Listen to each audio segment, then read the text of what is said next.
This past weekend, there was a major report on the news, Dr. Deborah Birx going out there saying that she had been muzzled by Donald Trump. Censored, actually, is the word she used. She was not allowed to go out there and tell the American public the truth about the pandemic because it ran counter to the narrative that Donald Trump was trying to push. She also says that he personally called her and expressed his disappointment, I guess you would call it, in her attempts to push the truth. So after this airs, Donald Trump this past Monday issues another one of his idiotic press releases from Mar-a-Lago, where he took aim not just at Dr. Deborah Birx, but also at Dr. Anthony Fauci as well, because why the hell not? Here's what Donald Trump had to say about the pair. Dr. Birx is a proven liar with very little credibility left. Now look, before I continue, I'm not gonna argue that point.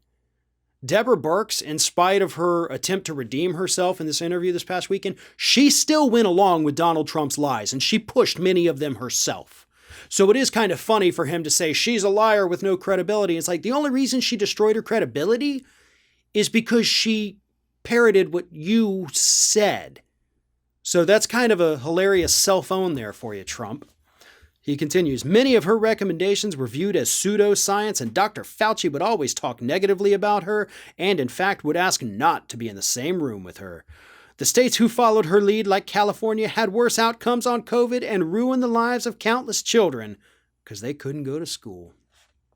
Dr. Fauci is also the king of flip-flops, which actually would be a pretty cool title down here in Florida. You got to say, like, hey, dude, he's the king of flip-flops, you know, the laid back. All right, sorry.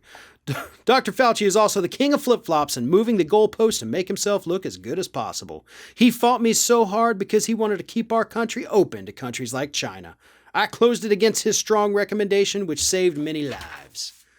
Yeah, here's the truth, man. 500,000 people died because you were so incompetent. And the one thing you continue to brag about, you're bragging about it on your new idiot website, and you bragged about it the whole time, is that I shut down, I didn't let people come in from China. That's literally the only thing that you brag about in your entire pandemic response. I didn't let people come in from China. Look at me, I'm so great. By the time you would even put that in place, by the way, this thing was already covering Europe. So your little ban on people from China did absolutely nothing. Now, if you had to shut down the borders to everybody, you know, if you're out of the country, you cannot come into the United States, we could have seen some progress there.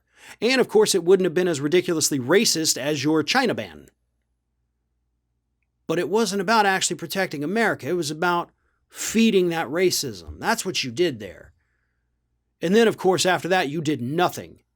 You let Americans die. You lied to our faces every day when you were doing your idiotic press conferences. And you left the mess for Biden to clean up. So far, he's doing a pretty decent job of it. We are in the fourth wave, though. So we're seeing a huge spike in COVID cases. A lot of that has to do with the spring breakers and the idiot governors across the country lifting restrictions because they're just tired of it. So yeah, we got a lot of stupidity in this country. But none of that stupidity would have been possible if you would have taken the national lead on this and issued any kind of national guidelines. But you made the choice not to do that. And in your attempt to rewrite your history, you're trashing these doctors. Not to say that Birx doesn't probably deserve it, and certainly not to say that Fauci didn't give us a little bit of wrong information from time to time. But nobody screwed this up worse than Donald J. Trump.